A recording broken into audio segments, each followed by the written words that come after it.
So VHS 85 finally released.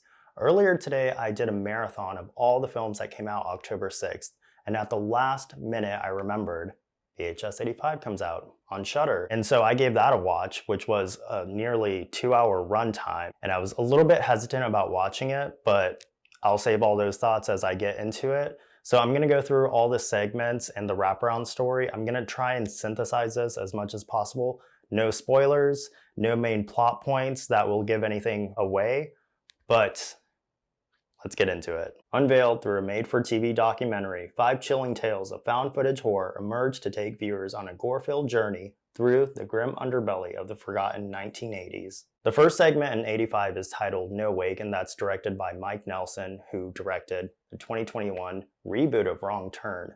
So this one follows 7 friends as they go out to this isolated campground to have a good time. They go out in their boat when they are ambushed. I'm gonna leave it at that, but this one was actually really entertaining and got me hooked right to the very end of this where there's a cliffhanger, but it doesn't stop there. There's actually a 2-part continuation of this.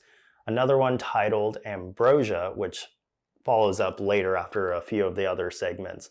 And that one, without giving too much away, basically you see a girl who seems to be a teenager, and she has her family members around in their home, and they're having a celebration for her, and that gives you a little bit more detail with what's going on, their connection to these individuals in the first story, in the first segment. Also pay attention to the number 7 because that is very relevant. Next, for the second segment, it's titled God of Death, and it's directed by Gigi Guerrero of Bingo Hell. This one follows a news broadcast station who's interrupted because of an earthquake. What's interesting about this one is that it's based on a real-life tragedy of an earthquake that took place in Mexico in 1985.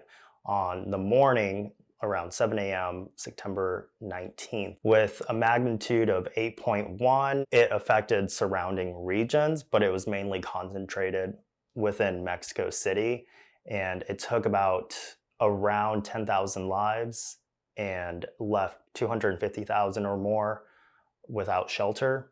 So I think the fact that this is based on real life events that had me really hooked, and I thought it would be more grounded. Yeah, this one took a direction that I just did not like. So I'm 50-50 on it. Also keep a lookout for the director. She does star in this segment. She plays a character named Gabriella, who's a news reporter. I'm still on the fence how I feel about this particular segment because I wish it was more just grounded in that reality. Coming from someone who lived in Tacoma, Washington, who grew up there and experienced an earthquake when I was in the 4th grade, that was freaky. Unlike here in Florida, where I can manage and we can prepare ourselves for a hurricane, that situation, no, can't predict that. That is just... The next one is titled Techn God, and that's by Natasha Kermani of Lucky. This one explores anxieties and fears and reservations brewing over technological advances. And it has this sort of cyberpunk-esque feel to it, where you follow a woman who's giving this presentation to all these individuals to summon the god of technology. Unfortunately for her, her wish is granted. I found this one actually very luring and hypnotizing, especially the inclusion of virtual reality up until a certain point when something is revealed. I did not like the effects of that, but as far as the gore, it was really entertaining and it fits perfectly because it reminded me of 80s B-rated horror films. Also, I wanted to say, I thought this one was pretty clever, especially with the use of technology. In terms of the message, so what people were fretting over back in the 80s and how it's still applicable now in 2023 with people having reservations over AI. So personally, I actually really enjoyed this one. The 4th segment is titled Dream Kiln. That's by Scott Derrickson, The Black Phone, Sinister.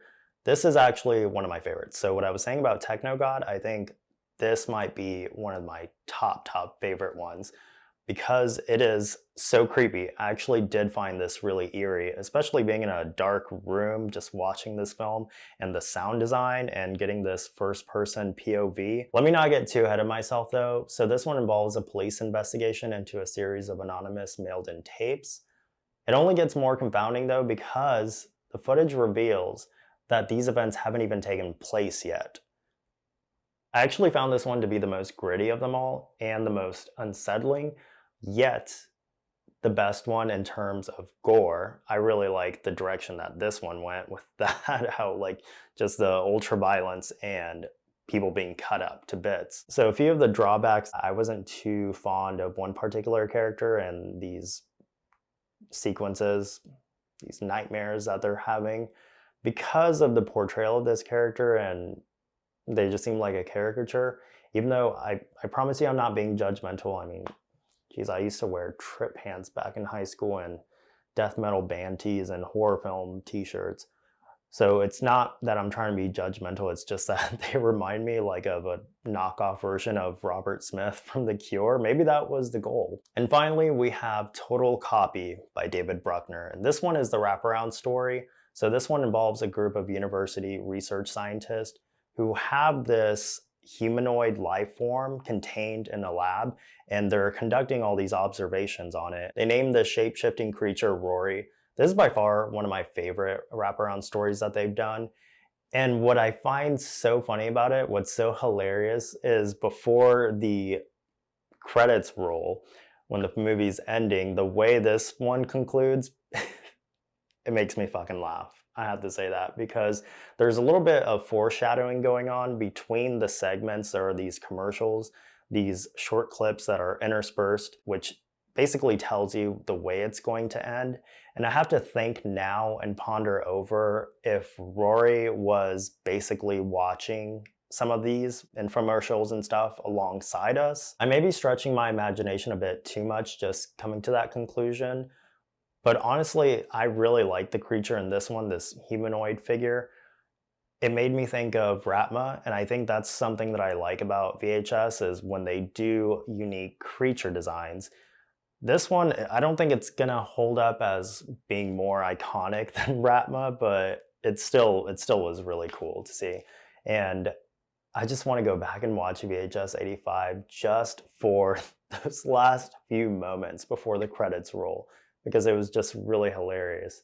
And honestly, for a movie that's nearly 2 hours, they could have pushed it even further. Honestly, like by the time the credits rolled, I was just thinking, man, I wish there was another director included in this, or I wish they could have like maybe stretched them out a bit more, because despite some of my criticisms with it, of course, VHS is not a perfect franchise. I think all of them have their flaws. And to be honest, I think they could have pushed the 80s theme a bit more. I mean, there's discussions with VHS versus beta tapes and a few jokes along the way, like referential material. Again, it's all personal taste. I think 85 is miles better than 99. Let me know what you think though, if you watched the movie. Do you agree or disagree with my opinion? And finally, I want to give you what I scored this. So I gave it a 4 out of 5. And just before I head out, I want to give you a quick ranking of where I'd place all these segments. So in 5th place, my least favorite, that's going to be God of Death. 4th place, Techn God. 3rd place, Dreamkill. 2nd place, Total Copy. And my number 1 is going to have to be No Wake / Ambrosia. That was actually, I know, I think from like 4 to number 1, I don't know. I just really like all of those. I think I could do without God of Death, but at the same time, there are parts about it that I really enjoyed. So I'm curious to see what you guys all think about VHS 85 and if you're going to watch it. Let me know what you guys think about the Halloween decorations in this room and if I should add more. I feel like you can never have enough Halloween decorations, so maybe I'll just add more as the month continues and we get closer to Halloween. But yeah, have a great night, guys. Bye.